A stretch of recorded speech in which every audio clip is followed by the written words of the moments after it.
কিচ্ছু হয়নি, কিচ্ছু না। বাবা বেঁচে আছে, আমার বাবা বেঁচে আছে। কি করে বলছো তুমি ঝুম্পু? রাজার মধ্যে তো কোনো প্রাণস্পন্দনই নেই। বাবা স্বপ্নে আমাকে বারবার কথা দিয়েছে, ফিরে আসবে আমার কাছে। আমার বাবা ফিরবেই। চুম্পু, আমি তোমায় মিথ্যে আশা দেব না। তোমার বাবাকে নিয়ে আমরা সবাই ফিরবো। তার আগে আমাদের এখান থেকে বেরোতে হবে। এখান থেকে বেরিয়ে বানর রাজ্যে ফিরতে হবে। সেই উপায় আমাদের খুঁজতে হবে। আমি আর অভিরাজ রাজাকে ধরে নিয়ে যাচ্ছি, কেমন?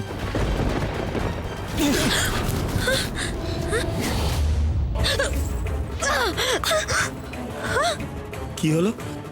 রাজার কাছে তো পৌঁছতেই পারছি না। তবে কি রাজাকে আমরা এখান থেকে বের করতে পারবো না? রূপ, আমরা না হয় বানর রাজ্যে গিয়ে রাজাকে উদ্ধারের উপায় জেনে আসি। চল চল।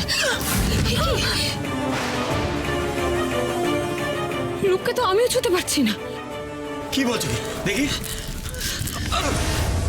রাজকুমার! এ কি সর্বনাশ হলো? তোমাকে আর রাজাকে তো স্পর্শই করা যাচ্ছে না। তবে কি অন্ধকারের দৈত্য রূপমতি আর আমার বাবাকে এখানেই আটকে রেখে গেল?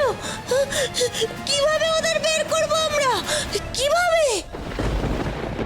তোমরা একটা কাজ করো তো, প্রাসাদের বাইরে গিয়ে দেখো তোমরা বেরোতে পারছো কিনা। না না, আমি কোথাও যাবো না। তোমাকে একা ফেলে আমি কোথাও যাবো না। তোমরা কেন বুঝতে পারছো না? অন্ধকারের কোনো জাদু আমাদের উপর এখনো কাজ করছে কিনা তা বোঝার জন্য প্রাসাদের বাইরে যেতে হবে। তোমরা আদৌ বেরোতে পারছো কিনা সেটা দেখো। কিন্তু যাও।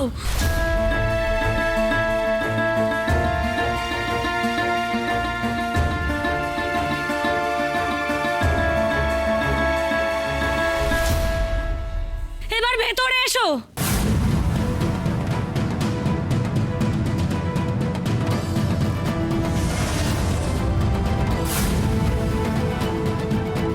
কি হলো?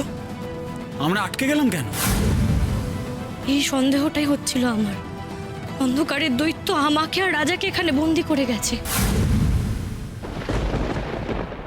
রাজকুমার, এখান থেকে আমরা বেরোতে পারবো না, আর তোমরাও কেউ ঢুকতে পারবে না। এবার তোমাকে কি করে বার করবো রাজকন্যা? আমিও আছি রাজকন্যার সাথে। আমি বেরোবো না, বেরিয়ে গেলেই আর ঢুকতে পারবো না। বন্ধু একা হয়ে যাবে। অন্ধকারের দৈত্য যা বলে গেল তাই যদি সত্যি হয়, তাহলে তাহলে ওরা কোনো দিন এই অন্ধকারের মহল থেকে বেরোতে পারবে না। তোমরা এগিয়ে যাও, আমাদের মুক্তির পথ খোঁজো রাজকুমার। রাজাকে মুক্ত না করে আমার মুক্তি নেই, সেটা আমি বুঝতে পেরেছি। আমি তোমাকে এই বিপদে ফেলে কি করে যাব রাজকন্যা? কি করে? রাজকুমার, তুমি যাও, ঝম্পুকে নিয়ে বানর রাজ্যে যাও। রানী ভেলকিকে সবটা জানাও। যাও। ঠিক আছে, তবে তোমাকে উদ্ধার করার পথ খুঁজে তবেই আমি ফিরবো রাজকন্যা।